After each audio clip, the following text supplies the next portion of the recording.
What if the reason you're afraid of being truly forgiven is that somewhere, deep down, you believe you deserve to be punished? And what if that belief has been quietly running your life this whole time? Here's what I want to talk about today. Most of us are carrying around a very quiet, very old idea that almost nobody names out loud. The idea goes something like this: love requires suffering. Good things only come after pain. You have to earn peace. You have to pay for your mistakes before anything good is allowed to happen to you.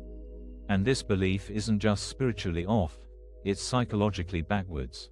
It's the engine underneath a lot of the guilt and dread we manage every day without realizing we're managing it.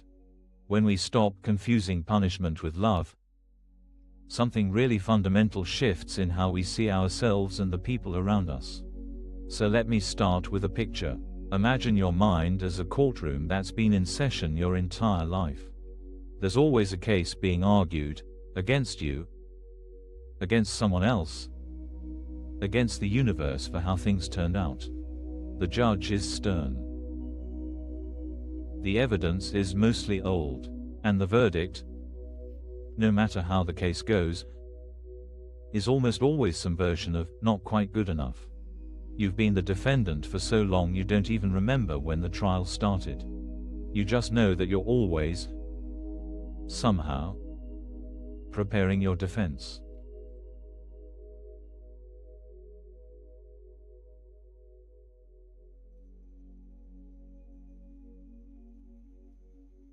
Let me make this concrete.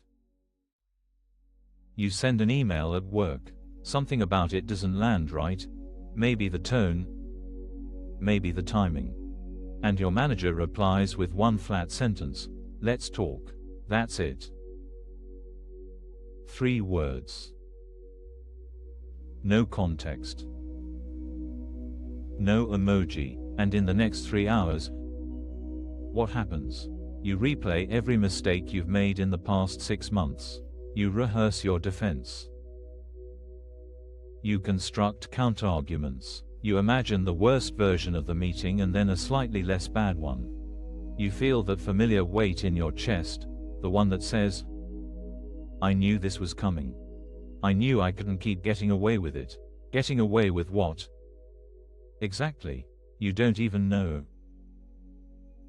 But the feeling is so familiar it doesn't need a reason. Then the meeting happens. It's 4 minutes long. Your manager wanted to clarify one detail about scheduling. That's it. That's the whole thing. And as you walk back to your desk, there's this strange hollowness. The courtroom has been in full session, judge, jury, prosecution, defense, for 3 hours, over a conversation that turned out to be nothing. Notice what that means. The court was already in session before anything happened. The trial didn't start with the email. The trial was already running. The email just gave the prosecutor something to point at.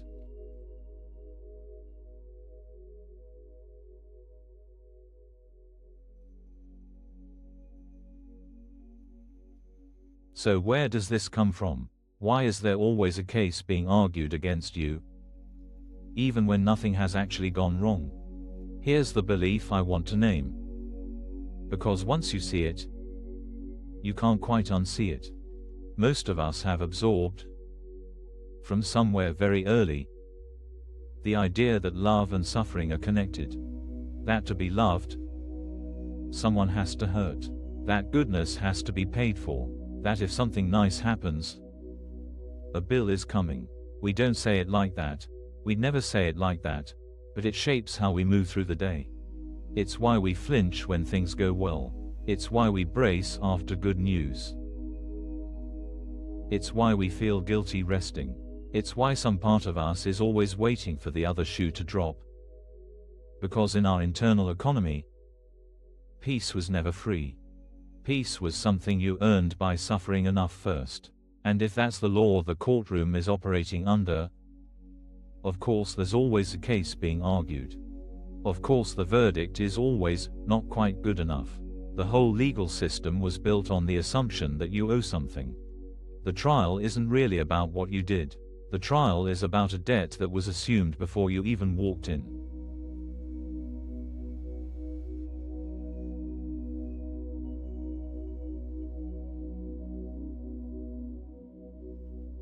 Now here's a question that's worth sitting with for a second.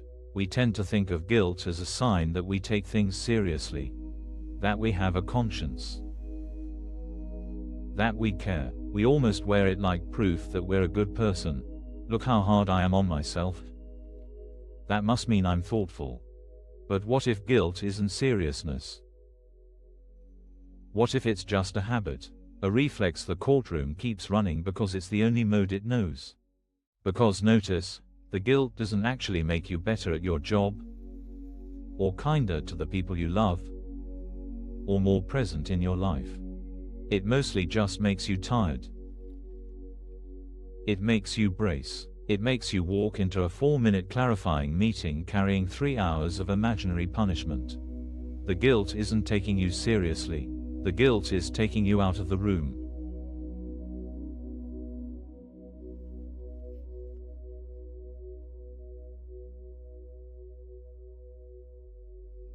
And this is where something shifts. Because what if someone walked into that courtroom, the one that's been running your whole life, and pointed out, very gently, that the entire thing was built on a misreading of the law? What if the law was never, you must suffer to be loved? What if love was never something that required someone to be hurt? What if the assumption underneath the whole trial, that you owed something, that there was a debt, that you were somehow on the hook, was just wrong? Notice what happens to the courtroom in that moment. The judge doesn't have anything to judge. The prosecutor doesn't have a case. The evidence, all that old evidence, is suddenly evidence of nothing. The trial doesn't end with a not guilty verdict. It ends because there was never a trial. You were never actually on the stand. This isn't a trick. It's not positive thinking. It's noticing that the whole structure was built on an assumption that, when you look at it directly, doesn't hold up. You were treating your worth as something on trial. It was never on trial. The case was imaginary the whole time.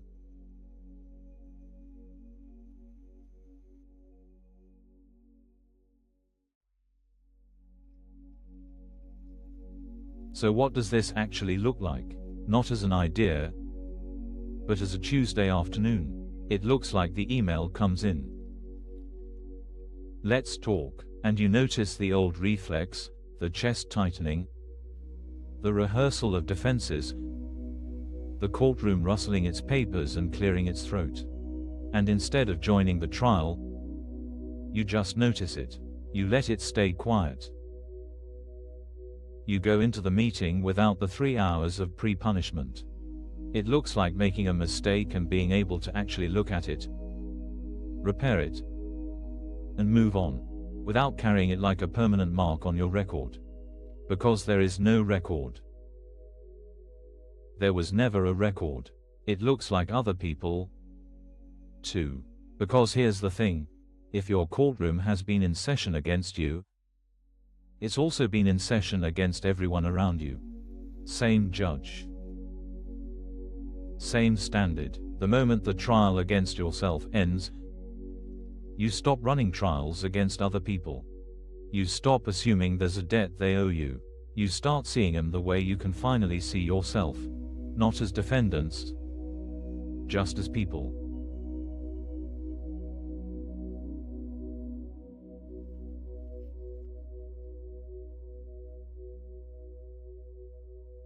And this is where the relief comes in. Not because you won the case. Not because you finally proved your worth. But because you noticed there was no case. The weight you've been carrying, the quiet sense of owing something, of bracing, of needing to earn the right to be okay, lifts. Not because you paid it off. Because it was never a real debt. You don't have to suffer to be loved. You never did. The idea that you did was the whole problem. And the moment you stop believing in the punishment stops organizing your life. That's the shift. That's what becomes available, not a different you, but the same you, finally allowed out of a courtroom that was never legitimate in the first place. Let's sit with that for a moment together. If you're finding value here, you're welcome to like the video and subscribe. And now, let's shift into a quiet guided meditation together.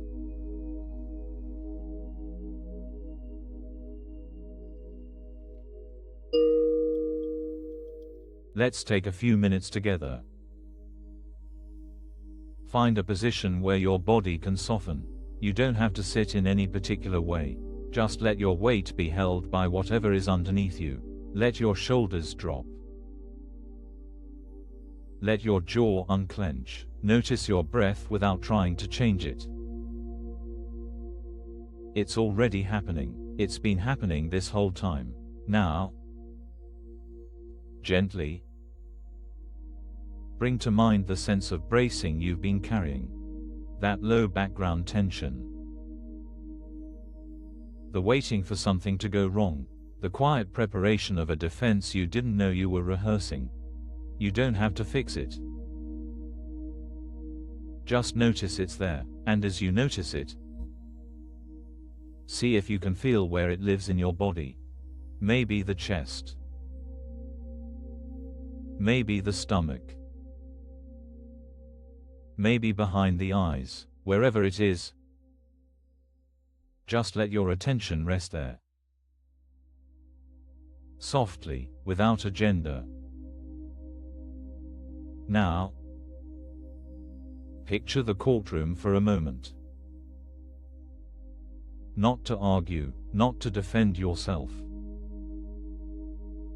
Just to notice that it's been running, that somewhere inside, a trial has been in session for a very long time. And let yourself consider, quietly, there was no case. There was never a debt. The trial was built on something that wasn't true. Feel what happens when you stop arguing. You don't have to earn this moment. You don't have to deserve your own breath. You don't have to prove anything to be allowed to rest right now. Let that land. Notice the space where the bracing used to be. Notice the quiet underneath the noise. There's nothing you need to do here. Nothing you need to perform. Nothing you need to defend. You are allowed to be here. Without conditions. Let your breath move through you. Let the weight you've been holding rest somewhere other than your shoulders for a few moments. If thoughts come, let them. They're not evidence of anything. They're just thoughts. Rest here as long as you need. And when you're ready, let your attention come gently back to the room. Feel your hands.